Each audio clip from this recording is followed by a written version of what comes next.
Pada tanggal 15 Agustus 1945, Kaisar Hirohito memerintahkan penghentian permusuhan terhadap sekutu. Setelah sebelumnya, yaitu pada tanggal 14 Agustus 1945, sekutu menjatuhkan bom atom di kota Hiroshima dan Nagasaki. Berita tentang gencatan senjata yang dilakukan oleh Jepang ini disiarkan di radio Jepang dari Tokyo. Ternyata, siaran tersebut tertangkap di Indonesia dan Sultan Syahrir mendengarnya.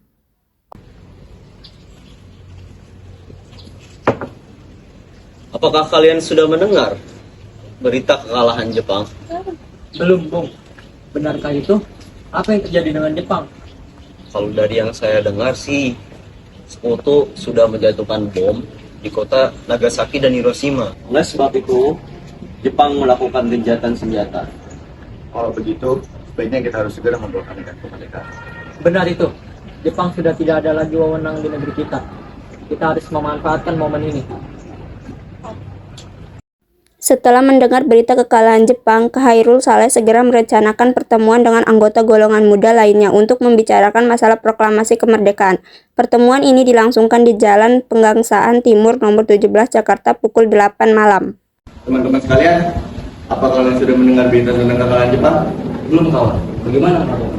Barusan saya dan Sukarni berkumpul dengan Syahrir. Dia mendengar siaran dari Jepang yang gencatan tentang senjata itu. Berarti negeri kita sekarang sedang dalam kondisi kekosongan kekuasaan. Demikian, saya mengumpulkan kalian di sini untuk membahas masalah itu. Karena kita harus memanfaatkan situasi ini untuk memproklamasikan kemerdekaan itu. Tepat sekali. Kalau begitu, kita harus membagi tugas. Wikana dan Khairul, kalian harus pergi ke kediaman Soekarno untuk menyampaikan kabar ini. Saya dan Bung Danwis akan memerintahkan anggota lainnya untuk merebut kekuasaan dari Jepang.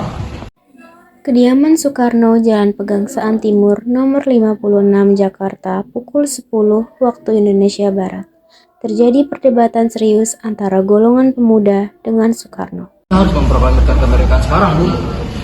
Kamu batang leherku. Seretlah aku ke pojok sekarang juga. Kamu tidak perlu menunggu esok hari. Tapi ini saat yang tepat, Bung.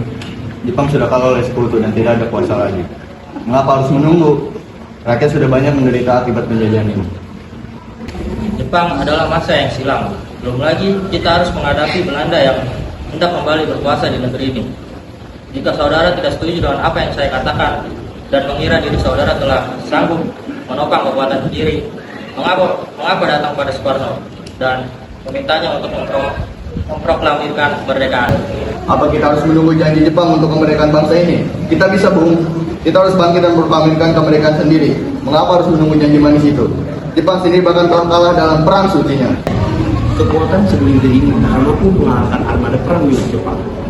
Coba kau perlihatkan padaku, mana bukti kekuatan dan kehidupan itu?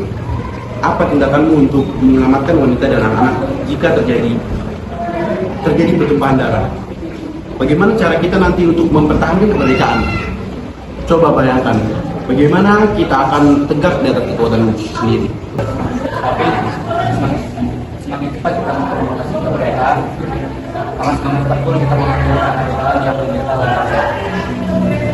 Giliran sudah tunggu bangsa kita, Bu. Baiklah, tapi berikan kami waktu sebentar untuk berunding. Kemudian para anggota golongan tua yang berada di kediaman Soekarno langsung membicarakan permasalahan tersebut. Bagaimana ini? Para pemuda menuntut untuk segera memproklamasikan kemerdekaan. Tapi kita tidak boleh gegabah, Bu. Kita butuh waktu untuk mempersiapkan semuanya punya mata, agar tidak terjadi sesuatu yang tidak diinginkan. Saya setuju. Menurut saya yang terpenting sekarang adalah menghadapi sekutu yang ingin kembali merebut kekuasaan bangsa ini. Selain itu, masalah kemerdekaan sebaiknya dibicarakan lewat sidang PPKI yang akan mendatang. Lalu, bagaimana dengan pendapat golongan muda? Apa kita abaikan saja? Lagi pula mereka masih muda, pemikiran masih pendek. Kita harus memikirkannya dengan matang. Bagaimana jika kedepannya berantakan? Baiklah, Bung, apakah kita sudah sepakat? Setelah selesai berunding, para golongan tua segera menemui para anggota golongan muda yang menunggu di luar ruangan. Setelah kami berunding tadi, kami memutuskan untuk tidak tergesa-gesa dalam memproklamasikan kemerdekaan. Hal ini masih akan dibicarakan lagi dalam sidang PPKI. Dengan berat hati mendengar keputusan tersebut, para pemuda pun meninggalkan kediaman Soekarno. Tetapi mereka tidak putus asa. Mereka pun menyusun strategi bagaimana membujuk Soekarno dan Muhatta untuk memproklamasikan kemerdekaan sesegera mungkin. Akhirnya mereka memutuskan untuk mengasingkan kedua tokoh itu ke Rengas Dengklok agar terhindar dari desakan pemuda dengan pengaruh Jepang di Jakarta. Assalamualaikum. Waalaikumsalam. Selamat ya. Ada apa saudara datang ke pagi ini? Kami bermaksud untuk mengajak Anda dan Soekarno ikut kami untuk ke tempat pengasingan. Untuk pengasingan. Apa mau Anda? Ya, kami akan membawa kalian ke tempat pengasingan agar terhindar dari ancaman bentrok antara rakyat dan Jepang. Baiklah, kami akan ikut. Sebaiknya ikut Pak Fatmawati dan anak Anda turut ikut serta, Bung, agar menjamin keselamatan mereka. Baik, Pak. Saya akan mengajak mereka. Mari, Bung, ikut kami.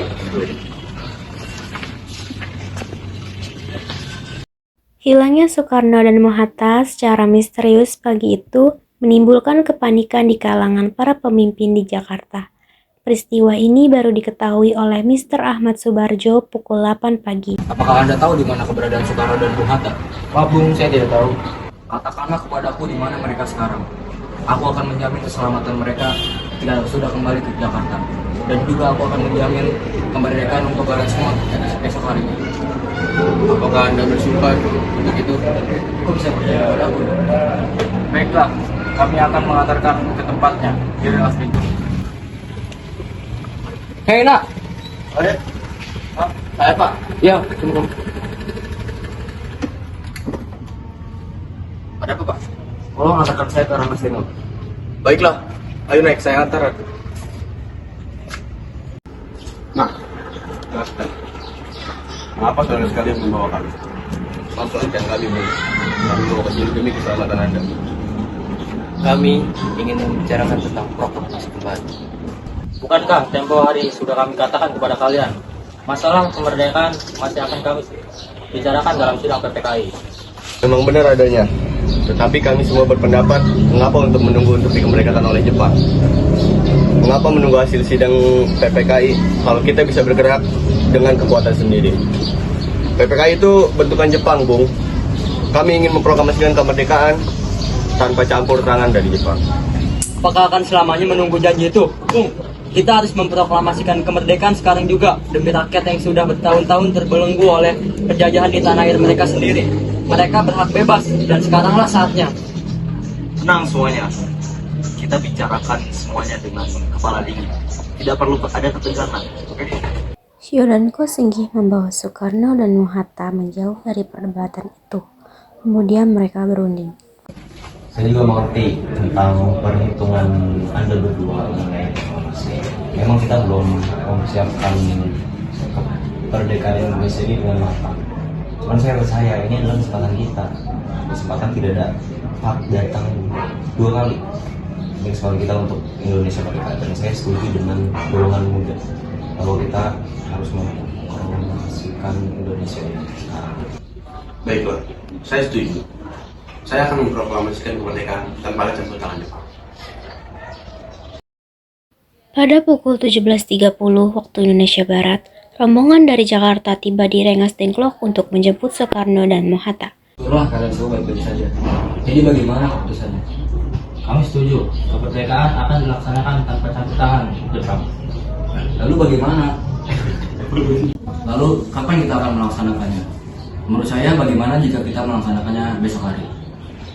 Para pemuda di Jakarta sudah pada bersiap. Jika mungkin, ya, kita akan melaksanakannya esok pagi. Selesailah perundingan di Rengas Dengklok. Semua anggota golongan tua maupun muda kembali ke Jakarta untuk membahas lanjut rencana proklamasi kemerdekaan tanggal 17 Agustus 1945. Bagaimana kita membicarakan naskah proklamasi untuk mendeklarasikan kemerdekaan kita? Kita butuh tempat untuk membahasnya, Bung. Tapi ini sudah malam. Dan pihak Jepang tak mungkin mengizinkan kita untuk melakukan kegiatan sekarang. Apalagi jika tahu bahwa kita hendak membicarakan proklamasi. Saya punya ide. Bagaimana kita pergi ke tempat perwira Jepang? Laksamana Maeda. Ayo. Rombongan kemudian berangkat ke rumah Laksamana Maeda di Jalan Imam Bonjol nomor 1. Selamat malam. Ada apa, Bu? Maaf, kita udah mengganggu waktu Anda malam-malam begini. Kami perlu tempat untuk membicarakan kemerdekaan yang akan dilaksanakan esok hari. Benarkah itu? Kalau begitu, masuklah. Saya turut bergembira mendengar hal ini. Kalian pakailah ruangan yang kalian ingin. Saya akan keluar untuk beristirahat. Baik, terima kasih Pak Perwira. Perumusan teks proklamasi dilakukan di ruang makan rumah Laksamana Maeda.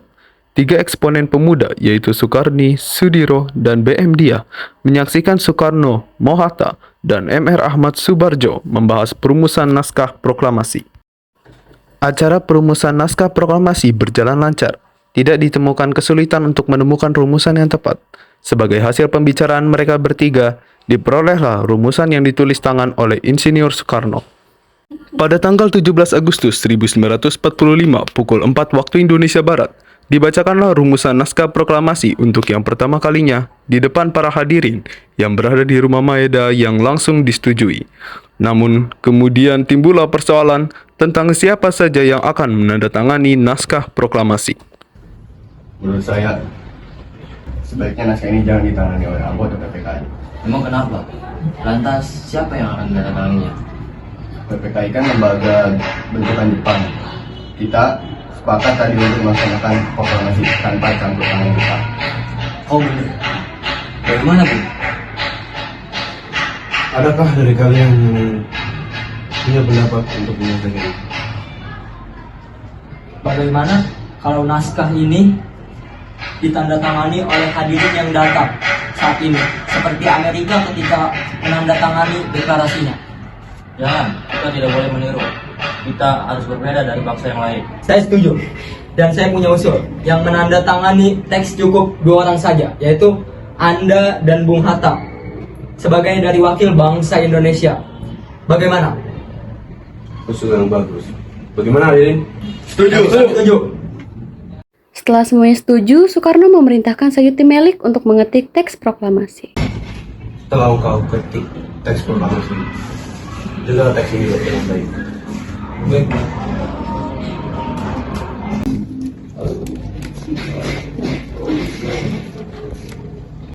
Sayuti Melik pun mengetik teks tersebut. Semua persiapan proklamasi rampung pada pukul 4:30 waktu Indonesia bagian Barat. Lalu semua hadirin pulang ke rumah masing-masing dengan perasaan gembira. Kemudian para pemuda mengirimkan kurir-kurir untuk menyampaikan bahwa saat proklamasi telah tiba. Mereka juga mengatur pelaksanaan penyiaran berita proklamasi kemerdekaan, menyebarkan beberapa pamflet ke penjuru Jakarta dan sekitarnya. Pengeras suara diusahakan adanya. Semua dilakukan agar rakyat dapat turut menyaksikan momen paling berharga untuk bangsa Indonesia. Pada saat yang sama, Soekarno dan Ibu Fatmawati sampai di kediaman mereka dan berbincang sejenak.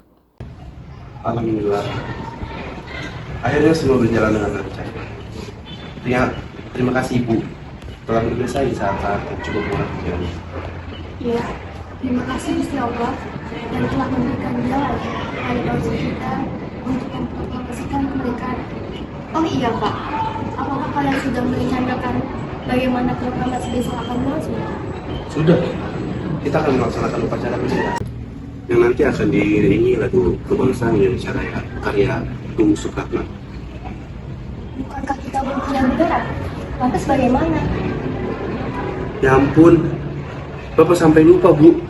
Kalau begitu, bagaimana jika ibu saya yang menjahitkan bendera? Tapi Bu tidak punya kain Pak. Yang ada hanya kain merah dan putih saja. Apa tidak apa-apa? Tentu saja. Buatlah bendera yang sederhana. Yang penting, kita sudah berusaha untuk menyediakan. Baiklah Pak, dan itu punya ide. Kita namakan saja benderanya Salsaka merah putih. Bagaimana? Ide yang bagus. Ya, bendera pusaka sang saka dan warnanya merah putih. Menjadi sang saka merah putih. Brilian. Ya sudah, sebaiknya Bapak bersiap sana. menyusun pidato yang nanti akan Bapak bacakan.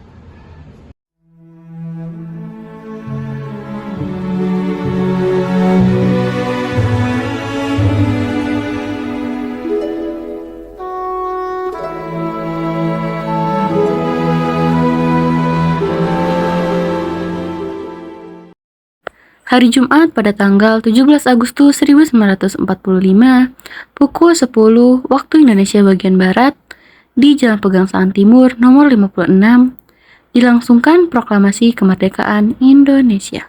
Ribut itu. Kibarkan bendera ini sebagai tanda kejayaan bangsa ini. Siap, Bung. Saya akan menyuruh anak saya untuk mengibarkan. Hai kalian, jaga baik-baik bendera ini. Dan mendapatkan kehormatan untuk mengibarkan bendera ini dalam sejarah Indonesia. Siap, Komandan. Kami tidak akan mengecewakan Anda. Tiba saatnya upacara proklamasi kemerdekaan Indonesia. Tokoh-tokoh pejuang Indonesia telah hadir di lokasi. Di antaranya MRA Maramis, Otto Iskandar Dinata, Ki Hajar Dewantara, dan tokoh-tokoh lainnya. Suasana menjadi sangat hening. Soekarno dan Hatta dipersilahkan maju beberapa langkah dari tempatnya semula. Soekarno mendekati mikrofon. Dengan suaranya yang lantang, Soekarno pun membacakan pidato pendahuluan sebelum beliau membacakan teks proklamasi. Proklamasi. Kami, bangsa Indonesia, dengan ini menyatakan kemerdekaan Indonesia. Hal-hal yang mengenai pemindahan kekuasaan dan lain-lain diselenggarakan dengan cara saksama dan dalam tempo yang sesingkat-singkatnya. Jakarta, 17 Agustus 1945, atas nama bangsa Indonesia, Soekarno, Hatta.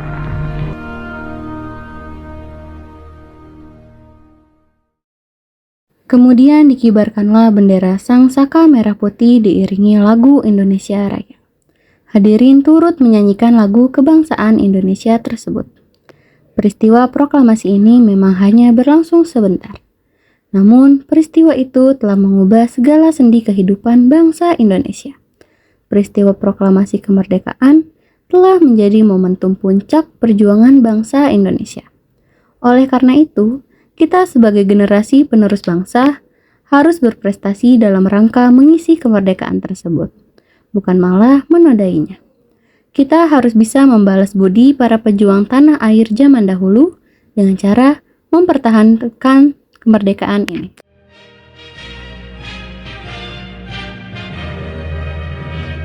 Indonesia